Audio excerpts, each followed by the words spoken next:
Bueno, bienvenidos. Gracias por conectarse a este nuevo ciclo que dará comienzo el día de hoy. La doctora Joana Faliero, a quien le doy una cordial bienvenida. Vamos a estar conversando sobre derechos del consumidor, segunda parte. Hoy vamos a ver la desregulación del mercado y sus impactos en el campo jurídico, la protección de los consumidores y usuarios en la actualidad y su proyección a futuro. En la segunda clase, que va a ser el lunes próximo, vamos a estar viendo las estructuras contractuales y los contratos de consumo, la evolución de las cláusulas y prácticas abusivas en materia de servicios de la sociedad de la información, plataformas y productos digitales. Y por último, en la tercera clase, el proveedor, sector corporativo y empresarial, la RSE, responsabilidad social empresaria, la práctica consumeril in-house. Bueno, yo les diría de empezar porque nos conectamos unos minutitos tarde y en todo caso después les comparto el currículum de la autora, que es bastante extenso, lo pongo acá en el chat y si te parece, Joana, damos comienzo. Excelente. Bueno, buenas tardes, Irene, buenas tardes todos, espero que estén muy bien. Arrancamos, como bien comentaba Irene, este nuevo ciclo sobre una temática que claramente, o sea, venimos, ¿no?, de haber compartido con Microjuris Argentina ciclos en relación a lo que ha sido el 30 aniversario, ¿se acuerdan?, de la Ley de Defensa del Consumidor. Y actualmente la temática consumeril vuelve, ¿no?, a cobrar importancia, relevancia a la luz de ciertas cuestiones y ciertos cambios muy interesantes en la materia. Así que bueno, vamos a estar comenzando este nuevo ciclo. Como bien anunciaba Irene, en la clase de hoy vamos a estar charlando sobre la temática de la desregulación del mercado, los impactos que esto tiene en nuestro campo jurídico y particularmente respecto de lo que es la protección de los consumidores, de los usuarios y la proyección que esto nos representa a futuro. Así que bueno, la idea va a ser arrancar, obviamente, por este concepto, la idea de la desregulación del mercado. Cuando nosotros nos referimos a la desregulación del mercado, estamos aludiendo a un proceso que, en definitiva, lo que busca es reducir, eliminar regulaciones desde un punto de vista administrativo, gubernamental, que lo que tienden es afectar a las empresas en el caso y lo que sería la actividad económica en ciertos sectores de orden específico, ¿no? Cuando nosotros nos planteamos al respecto de la desregulación, en definitiva pensamos en una menor o en un menor grado de interferencia desde el Estado y como consecuencia de ello una necesaria mayor libertad para la operación de las empresas, para la competencia por parte de las mismas. Estamos hablando de empresas y obviamente en su calidad de proveedores, ¿no? ¿Y qué es el efecto, obviamente, que se busca? Esa desregulación lo que muchas veces persigue es el incremento de lo que es la competencia, la reducción en el caso de los costos para las empresas, para que las mismas puedan, obviamente, competir de mejores formas con una menor intervención y que generen innovación, que generen valor agregado. Hasta aquí solamente les estoy contando, como decirles, el plano del deber ser o lo que se desea, ¿no? O lo que muchas veces se excusa detrás de la desregulación del mercado. No les voy a contar la gran novedad que tenemos en el día de la fecha respecto de una regulación muy importante que teníamos en materia de cláusulas abusivas en sectores relacionados a servicios esenciales y que la misma en el día fue derogada. Así que bueno, estamos en un fenómeno bastante convulsionado en lo que respecta a esta cuestión de la desregulación, la simplificación regulatoria. Así que bueno, vamos a seguir primero desde esta perspectiva positiva, ¿no? Ahora, está claro que todas estas cuestiones que les estoy comentando, ninguna obviamente brilla, es decir, la desregulación también puede como les decía, y vamos a después apuntar más adelante el tema de cuáles son las consecuencias de orden negativo que pueden tener, ¿no? Estos mecanismos de ir quitando regulaciones que, claro está, en algún momento se tomaron, obviamente, guiadas por algún motivo en particular, algún motivo en específico, ¿no? Y entre esas consecuencias negativas que quiero abordar en el día de la fecha particularmente es el tema consumeril. Hay que pensar que todos los procesos, ¿no?, en materia de desregulación deben llevarse adelante con muchísimo, muchísimo cuidado, porque pueden tener consecuencias muy nefastas, como es esta que les comento, de una ausencia en materia de protección consumeril y también el incremento, por ejemplo, entre tantas otras cosas, de lo que es la desigualdad. Entonces, pasamos primero a examinar estas cuestiones características de la desregulación del mercado y en definitiva, como les decía, el plano del deber ser, el plano de aquellas cuestiones que se mencionan como positivas o como cambios, obviamente, que se persiguen de forma subyacente a estos mecanismos desregulatorios. En primer lugar, obviamente, la regulación es entendida como una suerte de obstrucción, o sea, pensamos en que muchas veces la regulación lo que hace es obstaculizar a través de la existencia de múltiples leyes, decretos, resoluciones, disposiciones, entre otras normativas, que lo que hacen en definitiva es limitar la actividad económica. Eso es lo que suele decirse. Entonces, la desregulación busca reducir, simplificar las regulaciones y esto con un efecto evidente en términos de libertad empresaria, o sea, generar una mayor libertad para las empresas. Esto es para que las empresas tengan en definitiva una mayor autonomía para tomar decisiones.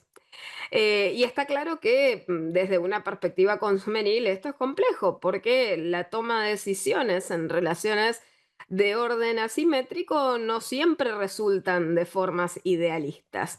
Estas decisiones sabemos que impactan en el mercado en lo que respecta a los precios, en lo que respecta a la producción, en lo que respecta a las inversiones y también en lo que respecta a un tema muy preocupante que es el tema del empleo y la contratación de personal. Eh, Otro de los efectos, naturalmente, que se busca a través de la desregulación que yo les comentaba era el tema de la competencia, incrementar la competencia. La desregulación, en definitiva, significaría eliminar o bajar o disminuir, contraer las barreras de entrada al mercado y facilitar de alguna manera la llegada de nuevos proveedores, nuevas empresas al mercado y esto, en definitiva, conllevaría a un incremento de la competencia entre estos diversos nuevos proveedores, nuevos actores que se insertan en ese escenario, proveyendo nuevos productos, nuevos servicios y demás. Y lo que se busca, como siempre, son mecanismos de eficiencia desde la perspectiva económica, este potencial aumento en términos de eficiencia, es decir, la idea de que la desregulación puede servir para asignar de manera más eficiente los recursos y reducir los costos a las empresas. Ahora, no hay que quedarse en, como decirles, en estas cosas en el sentido del simplificismo de la idea. Es decir, puede sonar muy ideal el contraer la regulación y el creer que todos estos efectos positivos que les comento ocurran de manera, ¿cómo decir?, de algún modo mágica y consecuencial con lo que implica sacar la normativa, pero está claro que las consecuencias negativas son muy variadas y claramente muy posibles. En términos generales, esto apunta a lo que quiero conversar en el día de hoy, que es que la falta de regulación en términos generales puede conducir con certeza a mayores abusos por parte de los proveedores, por parte de las empresas, al existir una menor protección a los consumidores y a los usuarios, lo que incrementa la desigualdad de orden social, la concentración de poder económico, pero no la concentración de poder económico desde una perspectiva de libre competencia en bases justas, sino justamente esa concentración que surge como consecuencia del injusto, de un injusto inadmisible. Entonces vamos a pasar a estas cuestiones, ¿no?, de los efectos negativos potenciales. En primer lugar, bueno, cuando hablamos de desregulación, sacamos obviamente los límites naturales que muchas veces son tenidos como intervencionistas. Y la idea es que con esto se incrementa la competencia en el mercado. Por una parte, la reacción del mercado puede ser que justamente al incrementar la competencia, los precios desciendan. Ese sería el escenario ideal. El problema es que muchas veces quienes se encuentran en esa posición, obviamente dominante, lo que tienden justamente es a elevar los precios a falta de la regulación que implica o que consecuentemente genera un techo, porque no tienen, en el caso, ninguna suerte de temor a perder a los consumidores a manos de otros competidores, porque al concentrarse obviamente el poder, terminan dándose esas situaciones de carácter cuasi monopólico, oligopólico. Por lo tanto, en este sentido, no es natural la consecuencia del descenso de los precios, sino que muchas veces en otros escenarios los precios aumentan. Y acá tenemos un problema en lo que respecta al tema de la calidad. Las regulaciones muchas veces se encuentran, en definitiva, como pisos mínimos. En materia consumeril nosotros hablamos muchas veces de las regulaciones de tipo mínimo, y muchas regulaciones de orden de tipo mínimo, como señalamos, son aquellas que lo que establecen es un mínimo común denominador respecto del cual naturalmente la calidad puede subir, es decir, las exigencias pueden ser mayores, pero nunca pueden ir por debajo de ese piso mínimo.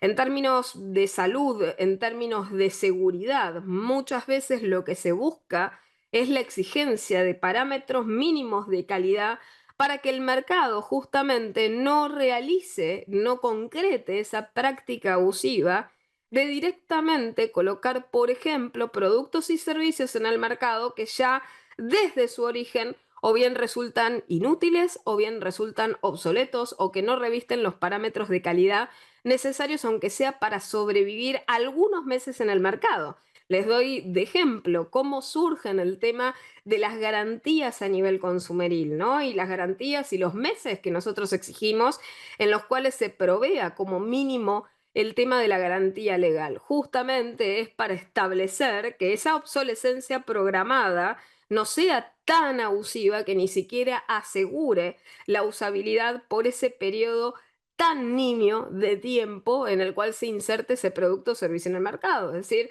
podríamos llegar a tener en el mercado, como muchas veces ha ocurrido, situaciones de enriquecimiento casi sin causa, es decir, productos y servicios que se insertan y que claramente directamente no sirven para el destino para el cual supuestamente son publicitados, ofrecidos a los consumidores potenciales indeterminados.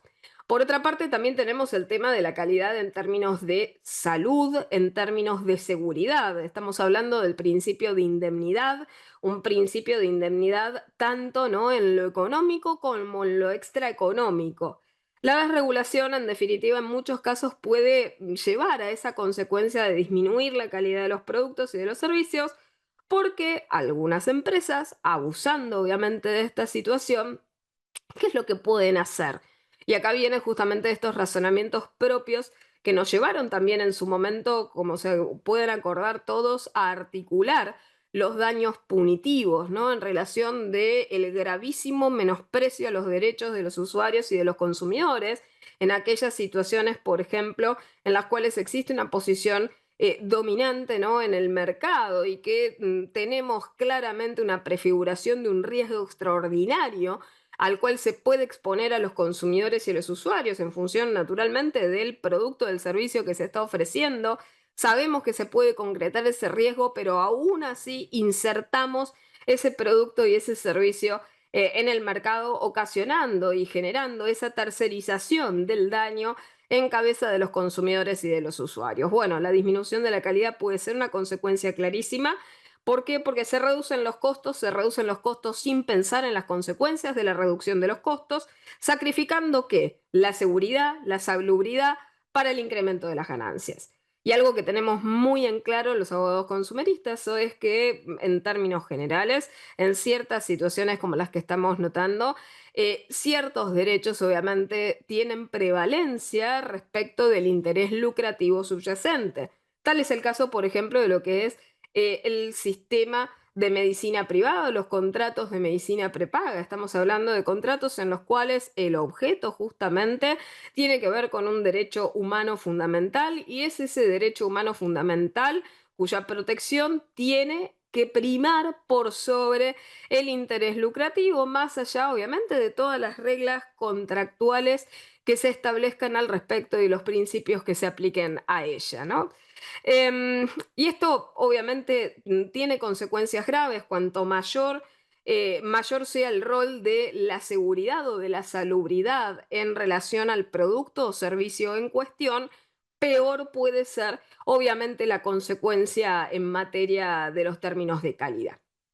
En definitiva, estamos hablando de situaciones en las cuales plasmamos una menor protección a los consumidores y a los usuarios. ¿Por qué? Porque a medida de que hay menos regulaciones para proteger a los consumidores, más licencia dejamos, más espacio dejamos para las prácticas que son abusivas, prácticas abusivas típicas, prácticas abusivas sorpresas, prácticas abusivas engañosas, y esto puede dejar claramente a los consumidores más vulnerables que nunca a aquellas situaciones más inequitativas del mercado.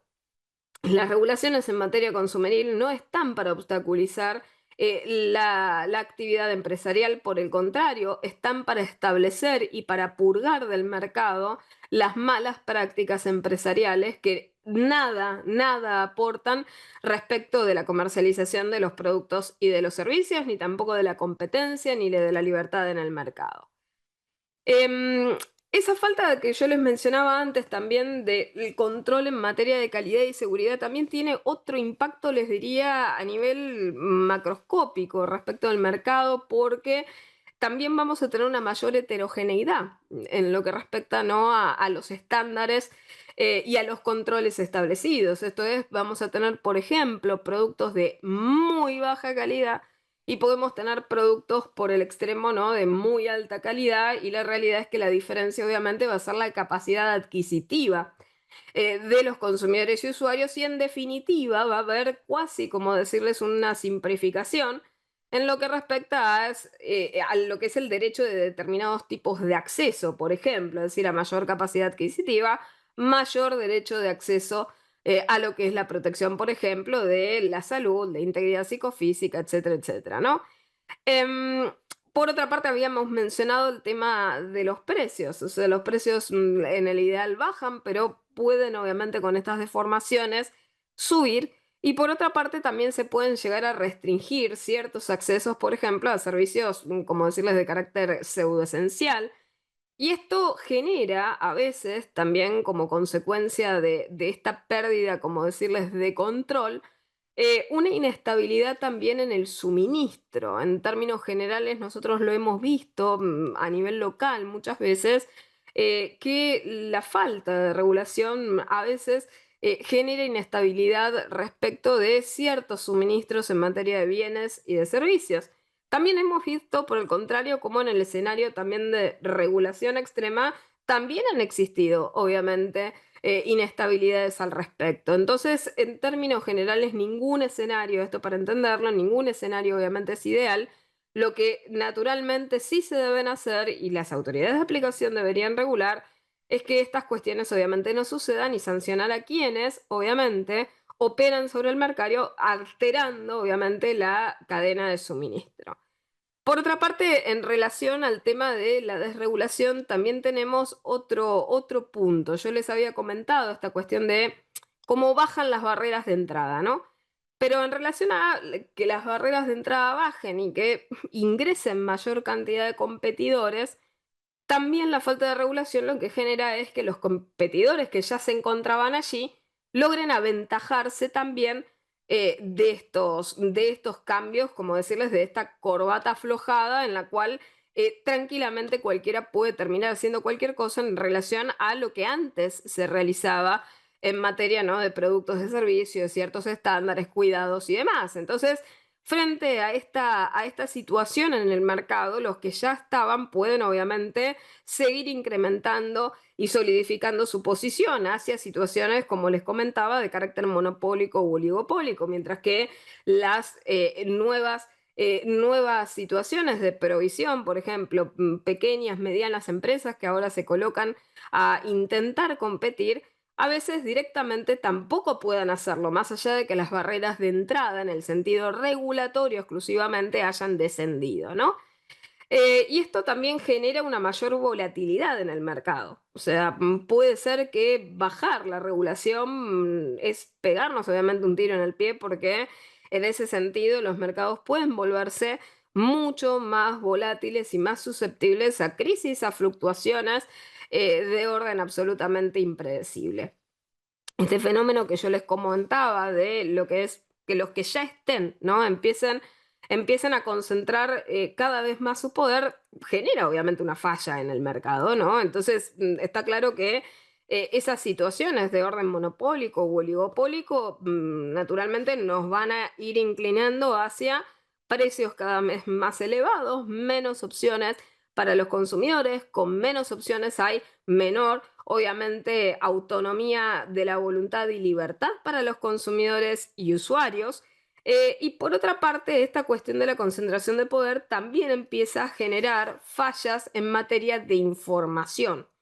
¿Por qué? Porque, bueno, en términos generales, si yo empiezo obviamente a concentrar la oferta, tal vez ni siquiera tengo necesidad de informar de manera cierta, clara, adecuada, detallada, suficiente para los consumidores y usuarios. Como ya tengo menos regulación en materia, por ejemplo, de seguridad, en materia de salubridad, no tengo que informar tanto, es decir, ese deber de información y yo naturalmente he sido defensora de lo que es el tema de la información total, ¿no? O sea, información verdaderamente plena y la idea de una competencia absolutamente libre en el mercado en base a una información totalmente plena y transparente, total hacia los consumidores y usuarios. Siempre, todos los que me han escuchado en algunas charlas anteriores, siempre les comento, ¿no? Jamás he visto ese elefante rosa que sea la información excesiva para los consumidores y usuarios, más allá de que muchas veces en materia consumeril se suele enseñar esta idea de poca información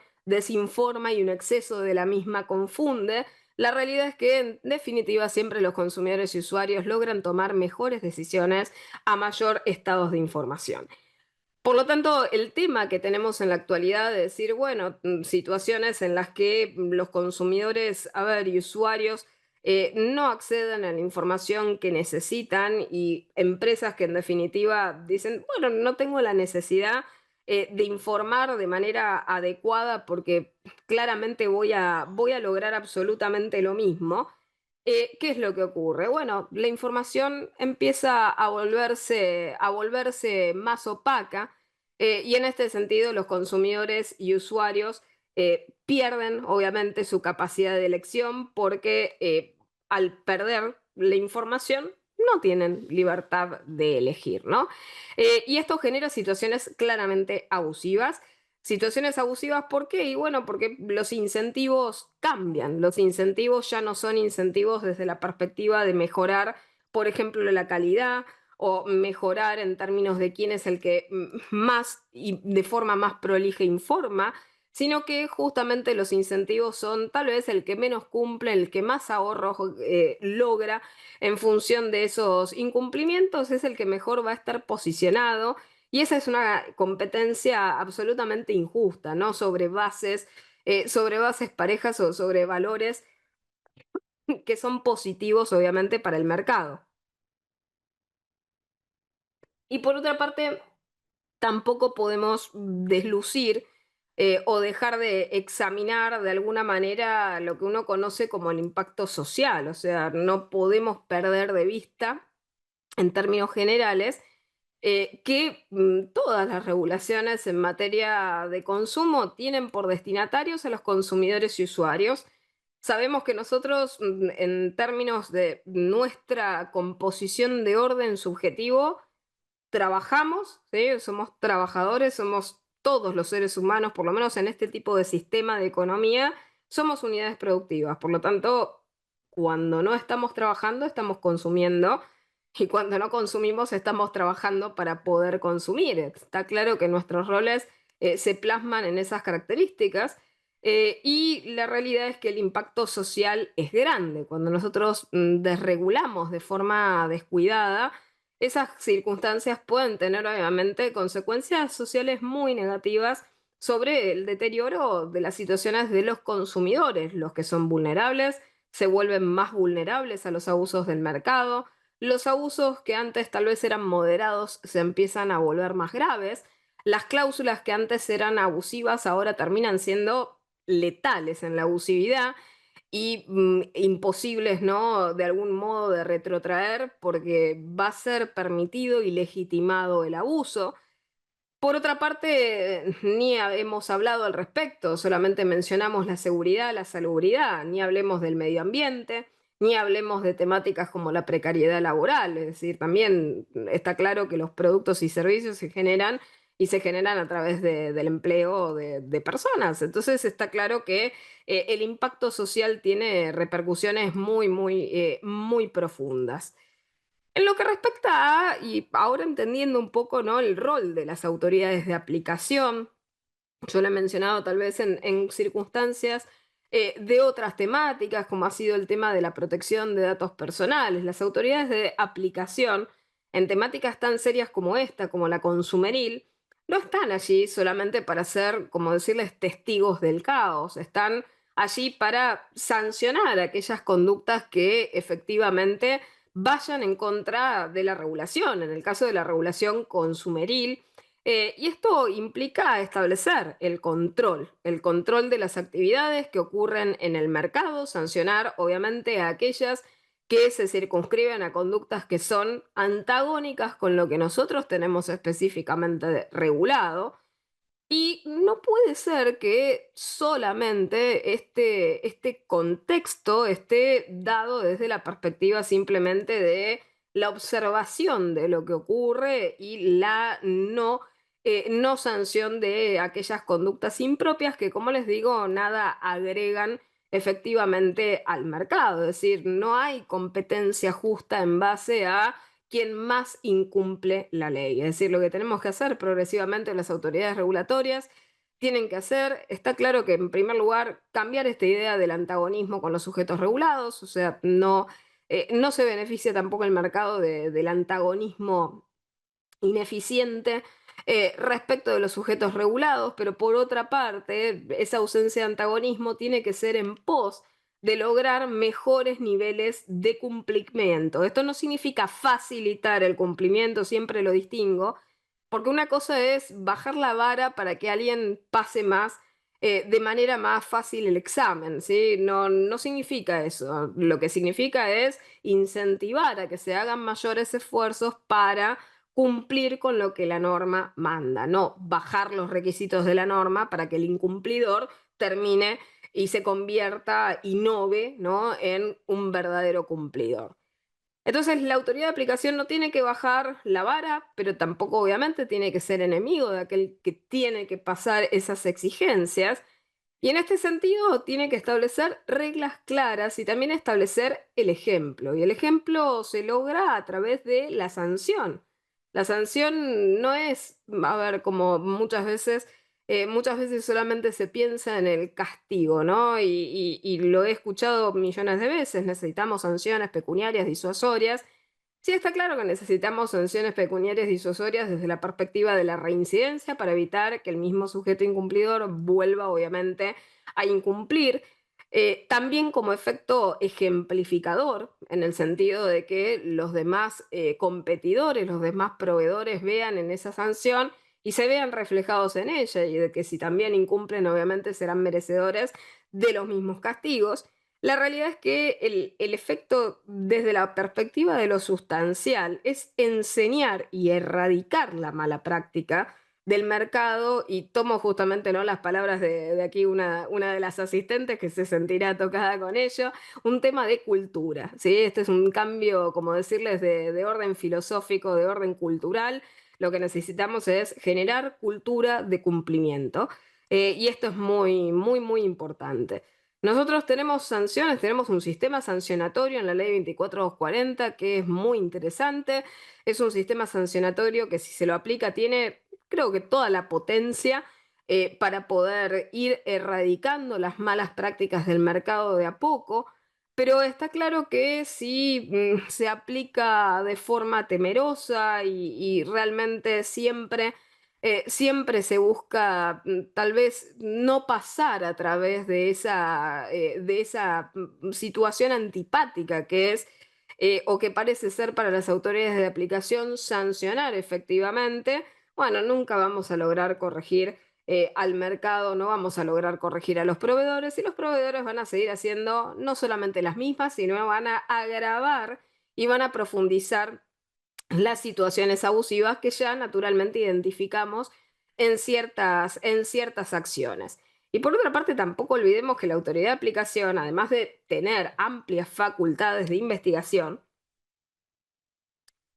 que muchísimas veces son desaprovechadas, porque está claro que si no existen sanciones de oficio o por ejemplo, las denuncias por parte de los consumidores toman muchísimo tiempo. Estas cuestiones realmente no solamente devienen, como uno podría decir, abstractas, sino el problema es toda el agua que corre debajo del río, es decir, todo el agua que sigue fluyendo todo el caudal de qué y de otros incumplimientos. Cuando nosotros no paramos una práctica abusiva en el mercado, la misma sigue ocurriendo. Es decir, más allá de que tengamos ese hito de, bueno, hay una denuncia, la realidad es que mientras no frenemos esa conducta, van a seguir habiendo afectados. Y en materia consumeril, bien sabemos que muchísima cantidad, muchísimo de ese caudal de afectados jamás alza su voz. Por lo tanto, no tenemos una plena justiciabilidad, como decirles, de las causas.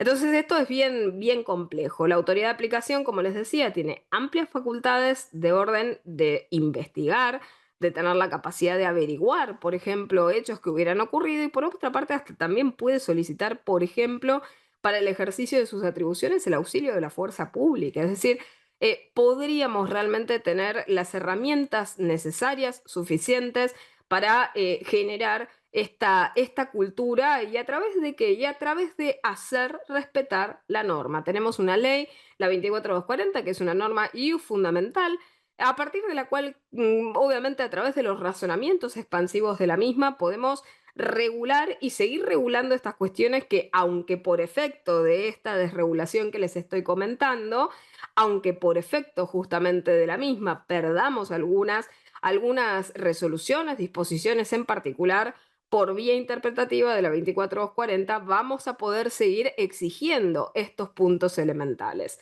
Por ejemplo, hoy sacaron obviamente esto que les comentaba, regulación en materia de cláusulas abusivas. Bueno, pero seguimos teniendo la regulación de nuestras cláusulas abusivas.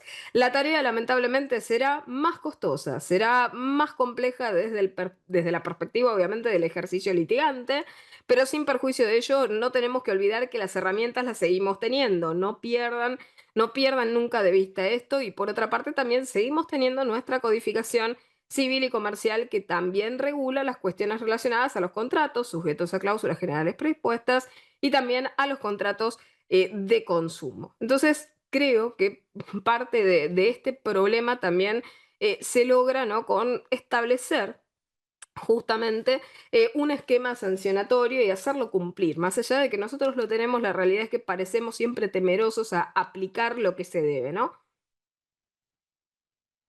Y después la otra cuestión es una cuestión de equilibrio. Tiene que haber equilibrio entre la desregulación y el control adecuado.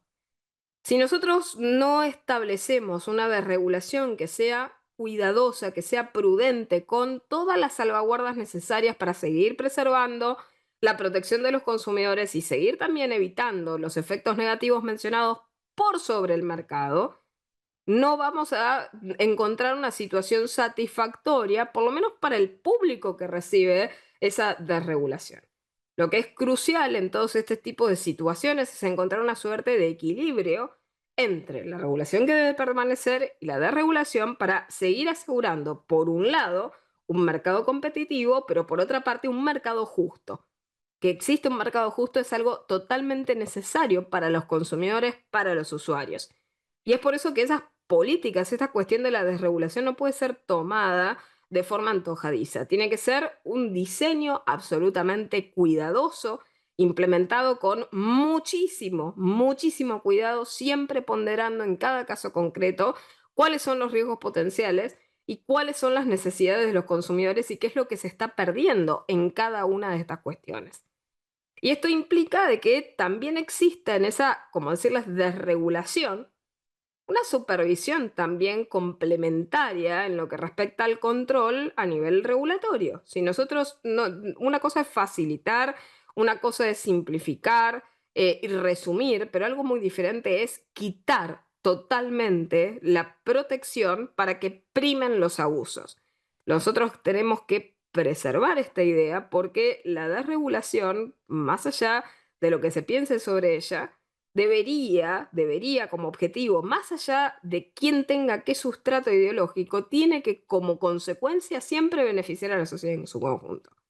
Y si estamos viendo el efecto opuesto, si esa disonancia cognitiva es real, es porque estamos viendo que se está empeorando el mercado.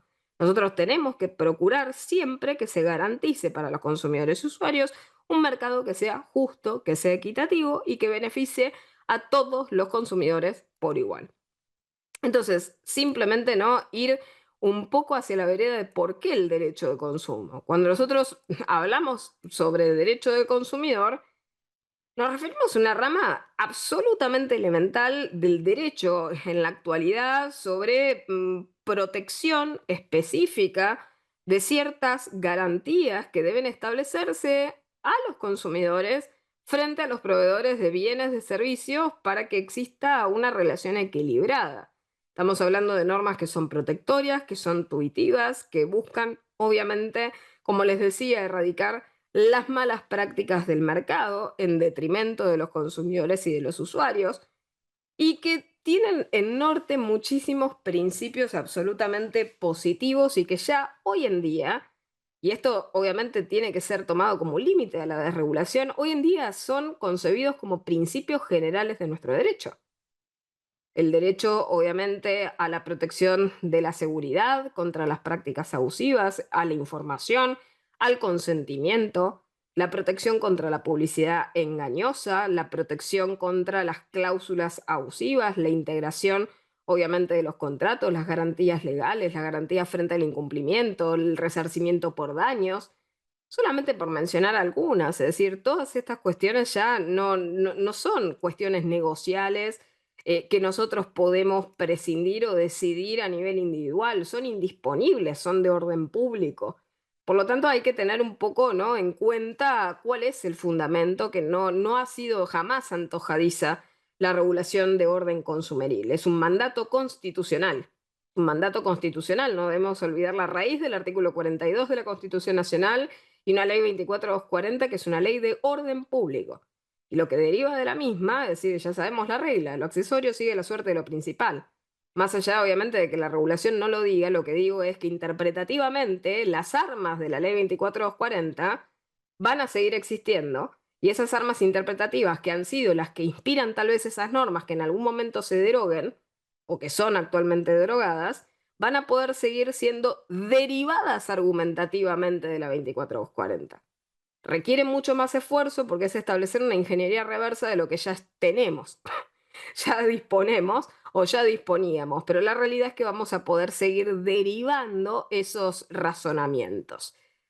En este sentido, el objetivo del derecho de consumo es garantizar un montón de cuestiones: igualdad, equidad, seguridad, salud, la información, la educación, y facilitar en los consumidores, naturalmente, un tema que es el acceso también a los medios para resolver sus controversias. Y esto es acceder a la justicia. Los consumidores muchas veces se encuentran, y esto hay que tenerlo presente con el tema de la desregulación, de que no encuentren un foro para resolver sus reclamaciones. Esto es, si nosotros nos estamos dirigiendo hacia un mercado cada vez más injusto, un mercado que naturalmente materializa más injustos y que genera más daños y que somete a los consumidores a riesgos ahora extraordinarios está claro que las solicitudes, por ejemplo, o las reclamaciones de los consumidores van a empezar a crecer.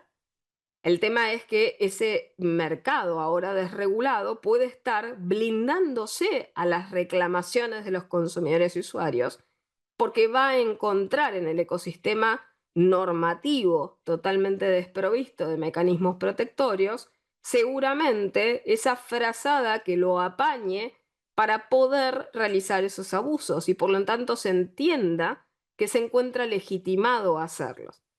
Y esto es que se encuentra también legitimado a desoír a los consumidores y usuarios. Hoy en día lo estamos viendo, por lo menos los que somos abogados litigantes en estas cuestiones, estamos viendo ciertas actitudes empresarias que están mutando de a poco y mutando hacia una resistencia y hacia una reticencia total a nivel protectorio. Esto es, bueno, el porque sí, ciertas cosas están empezando a ocurrir porque sí, ciertos niveles de calidad están absolutamente descendiendo y la preocupación de las empresas detrás de mantener tal vez lo que antes era el valor confianza también está cediendo en la actualidad. ¿Por qué? Porque a medida que el dominio del mercado viene más desde esa perspectiva, como decirles economicista, por otra parte, es menor la necesidad de la fidelización del cliente en valor confianza, o sea, en virtud de ciertos valores positivos como lo es las expectativas legítimas objetivadas de los consumidores y usuarios. Yo no necesito ahora fidelizar al cliente o tratar bien al cliente para que se quede. ¿Por qué? Porque el cliente se va a quedar conmigo porque no va a tener opciones. Por lo tanto, no tengo que corregir mi conducta, no tengo que hacer absolutamente nada. Y estamos teniendo algunas respuestas que son prácticamente respuestas impunes, lo cual es bastante complejo, sobre todo si encontramos escenarios, por ejemplo, de consumidores hipervulnerables, en los cuales la situación de acceso a la justicia se complejiza todavía, ¿no? Aún más. Eh, entonces, ¿cuál es la importancia del derecho del consumidor para el mercado? Es altísima. Es crucial. ¿Por qué? Bueno, porque protege a los consumidores de estas prácticas comerciales desleales que les estaba comentando. Asegura, por otra parte, esa transparencia y la calidad de los productos y servicios a los cuales accede. Y por otra parte, promueve la equidad en relaciones que son altamente asimétricas, son profundamente asimétricas y cada vez lo son más. Asimétricas desde lo informativo, desde lo económico, desde lo estructural. Es decir, los proveedores y los consumidores jamás van a estar tampoco en pie de igualdad. Por lo tanto, necesitamos mecanismos para hacer qué? Para equiparar negocialmente a las partes. Y ese es el rol que cumple el derecho del consumidor. Colocar a partes desiguales, por lo menos en un plano un poco más equitativo relacional. ¿A través de qué? Y de mecanismos protectorios que si no existieran se profundizarían esas desigualdades. Entonces, es para el mercado el derecho del consumidor una herramienta absolutamente elemental en efectos de la competencia. Mejora la confianza que se tiene, la seguridad que se tiene, la equidad, como les decía, facilita la innovación, pero una innovación sobre bases justas, no innovación sobre, por ejemplo, experimentación riesgosa no remunerada. O sea, eso es establecer desarrollos económicos que son sostenibles y sustentables, no en bases de vuelta injustas. Entonces, en este sentido, esa importancia que yo les digo es que en un mercado de orden desregulado, donde podemos llegar a ver esas normas de consumo más laxas, menos restrictivas, es ahí donde más aún la interpretación consumeril de vuelta cobra más importancia, más preponderancia frente a esos abusos y esas prácticas desleales profundizadas.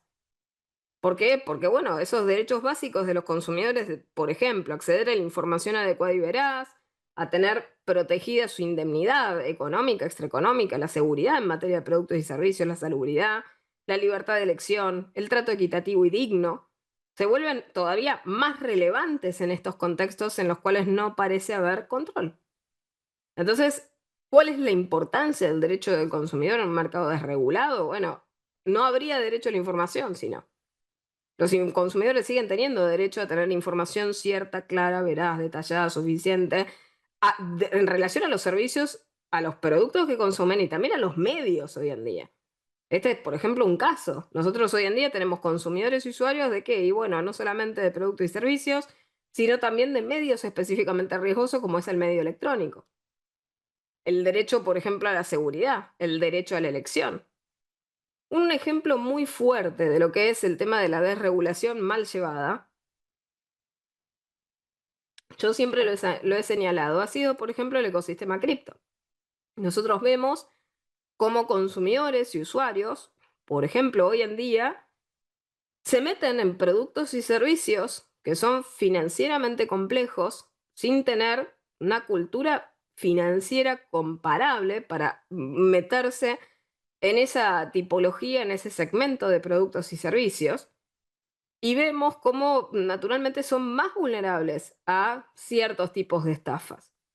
Y por otra parte vemos un mercado desregulado. ¿Por qué? Porque del otro lado el Estado, en esa sed de no reconocer históricamente, por ejemplo, las criptomonedas como monedas de emisión privada y de regular su ecosistema de manera integral, ¿qué es lo que ha hecho? Ha postergado, ha dilatado con su negligencia legislativa desde el surgimiento de las criptomonedas la protección que le debe a los consumidores y usuarios. Tal es así que nosotros hoy en día tenemos casos como se ha conocido, ¿se acuerdan el de San Pedro, la gran estafa de San Pedro? Que si bien no tiene, o sea, muchos ¿no? del ecosistema cripto dirán, bueno, no, la estafa de San Pedro no tiene nada que ver porque era una gran simulación. Hemos tenido, si quieren verlo, en Instagram un vivo con Irene sobre esa temática, sobre Rainbow X.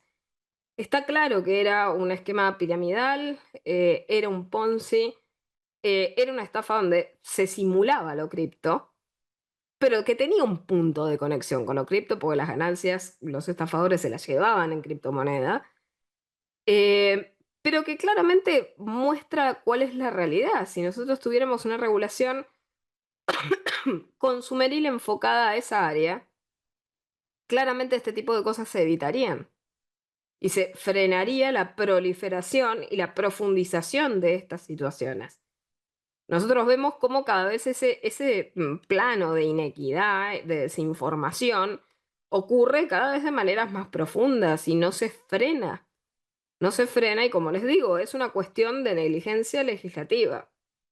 Estamos hablando de un mercado que es desregulado, pero ¿para qué? Y bueno, para no reconocerle un determinado carácter a una problemática que nos molesta. ¿Sí? Llámese criptomonedas. Nos molesta la problemática, por lo tanto no la regulamos. Pero ¿quién sufre?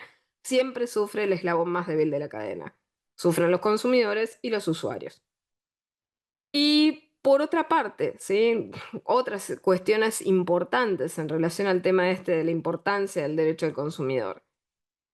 Proteger los intereses económicos es algo que todos requerimos, que los intereses económicos de los consumidores y usuarios sean protegidos frente al avance de las prácticas, de las cláusulas abusivas, de la publicidad engañosa, de los incumplimientos contractuales, es en interés del propio mercado. Porque si los consumidores no tienen capacidad adquisitiva, está claro que su rol en el mercado se ve disminuido. Y también tenemos el otro tema, la protección de los consumidores y usuarios frente a la materialización del riesgo y de los daños. No podemos perder de vista el derecho a la reparación integral de los daños de los consumidores y usuarios. Y esto implica que en un mercado desregulado, por ejemplo, ¿qué podemos tener? Podemos tener cláusulas, por ejemplo, de carácter abusivo que impliquen la irresponsabilidad de los proveedores, es decir, la no reparación de los daños. Y esto estamos viéndolo muchas veces, es decir, situaciones en las cuales se coloca al consumidor, por ejemplo, en la posición de asumir el riesgo, asumir la totalidad del riesgo. O que se dice que el consumidor renuncia a la reparación de sus daños. Y esto en definitiva, en ciertos mercados desregulados, esto pasa sobre todo muchas veces en el ámbito, por ejemplo, de la contratación y del comercio electrónico, en la cual se le dice a los consumidores y usuarios, bueno, si ustedes sufren daños, van a ser los únicos que los absorban. Esto no es admisible. Nosotros tenemos que preservar esa reparación del daño y preservar el derecho a ser indemnizados por daños y por perjuicios, porque la realidad es que el mercado no puede avanzar en bases injustas. También tenemos el tema del derecho a la revocación, el tan conocido derecho de arrepentimiento, otro tema que no podemos volver hacia atrás. Ha tenido claramente ¿no? un punto, una fundamentación muy clara, que es la intromisión y el avance sobre la esfera de la privacidad de los consumidores y usuarios y la menor reflexividad específicamente. Por lo tanto, bueno, el derecho a la revocación tiene una materialidad, tiene una actualidad absoluta y no podemos volver hacia atrás de ello. ¿Sí?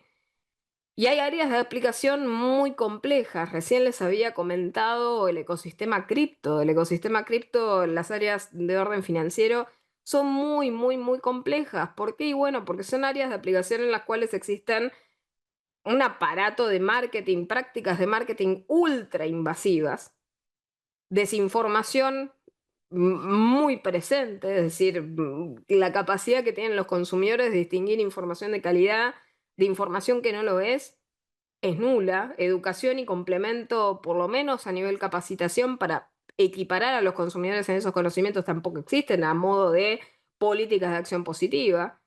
Entonces, el área de aplicación esta que les comentaba es absolutamente compleja.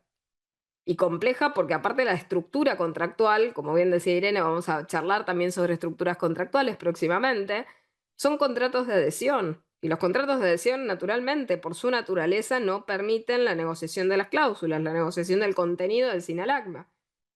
Y está claro que en esos contratos de adhesión están plagados de cláusulas, y cláusulas que naturalmente son cláusulas maximizadoras de ganancias para los proveedores, y que son cláusulas abusivas, y encima hoy en día tenemos cláusulas abusivas sorpresa, o sea, aquellas que escapan la capacidad de lectura lineal de los consumidores y de los usuarios, son aquellas que afloran en la ejecución de los contratos.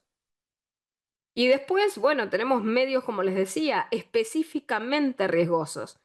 Medios que son inherentemente riesgosos, donde hay riesgos específicos solamente por parte del medio, y son los consumidores y usuarios los que no solamente tienen que ser culturizados sobre el producto y servicio que consumen, sino informados adecuadamente sobre el medio en el cual celebran esos contratos o se plasman esas relaciones de consumo. Porque aparte hay riesgos adicionales. Hoy, por ejemplo, he visto un montón de intentos, por ejemplo, ¿no? de contratos o de convenios con consumidores, usuarios, llamémoslo clientes, por ejemplo, para nuestro ámbito profesional, y en los cuales se les hace asumir a los consumidores y usuarios el propio riesgo en entornos inseguros. Y eso es una cláusula nula de nulidad absoluta. Es decir, yo no voy a protegerte. Todo lo que hagas acá y lo vas a sufrir y no vas a tener derecho a reclamarme cuando yo tengo como proveedor un deber de seguridad. Por lo tanto, estas cosas que les estoy comentando son cosas de orden público, no son disponibles, no son cosas que uno pueda, como decirles, elegir. Y solamente les he mencionado algunas que tienen que ver con cosas más modernas. Hablemos con cosas más clásicas. Los alimentos, los productos de primera necesidad. Ni hablemos de los servicios de salud, lo que es medicamentos o acceso a medicamentos, acceso al crédito, al financiamiento. Ya conocemos hartamente, ¿no? La temática, por ejemplo, de lo que es el sobreendeudamiento de los consumidores y usuarios. ¿Qué sucede si nosotros ya hemos intentado avanzar regulatoriamente, ¿no? sobre la temática de sobreendeudamiento de los consumidores y usuarios? Imagínense, frente, ¿no? a permitir nuevos y mayores y más profundos abusos, ¿no? Después volvemos al tema de seguridad y calidad. Los incumplimientos yo les había comentado, las garantías. Garantías legales que son pisos de calidad mínima.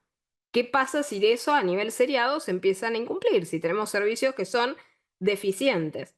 Y hoy en día otro de los fenómenos que obviamente les comento es el tema de los deficientes servicios de atención postventa. Hoy en día los consumidores cada vez están teniendo más limitados servicios de deficientes que son de atención postventa. Y el acceso a los repuestos, a las reparaciones, si no tenemos por lo menos el hecho de, como decirles, asegurar que los proveedores de productos y servicios garanticen el acceso a repuestos, estamos permitiendo justamente que esa competencia se base directamente y se module a través de la obsolescencia programada. Yo inserto productos y servicios que jamás se van a poder reparar. Por lo tanto, estoy obligando a los consumidores y usuarios a volver a comprar. Y encima, si incumplo con la garantía, ni siquiera estoy asegurando ni siquiera 6 meses de vida útil del producto o servicio. Así que puedo directamente estar dándole al consumidor productos y servicios defectuosos que no cumplen la finalidad de la naturaleza para la cual fueron concebidos, que tienen nula vida útil. Pero todas estas cosas que les comentaba, en otros contextos, dan lugares a acciones de clase. Entonces no podemos perder de vista esto. Acciones de clase, ¿y por qué? Porque los consumidores y usuarios tienen derecho a que ese producto cumpla determinadas expectativas y que tenga un determinado uso y que tenga una determinada vida útil, como mínimo. Y que no tenga, por otra parte, también diseños que contraríen esa capacidad de vida útil. Es decir, hemos visto también acciones de clase que han logrado, por ejemplo, descubrir mecanismos directamente, a ver, de diseño, que servían para gatillar esa obsolescencia prematura del producto en cuestión. Entonces, en un mercado desregulado, estas cosas que les comento pueden empezar a ocurrir con mayor frecuencia y tenemos que estar preparados para, naturalmente, frenarlas. Por eso sigo insistiendo, es decir, hoy en día, ¿no? La temática consumeril preocupa naturalmente más que nunca y es una herramienta absolutamente elemental de mejoramiento y de optimización del mercado. Por lo tanto, no podemos concebir la desregulación del mercado sin el derecho de consumo.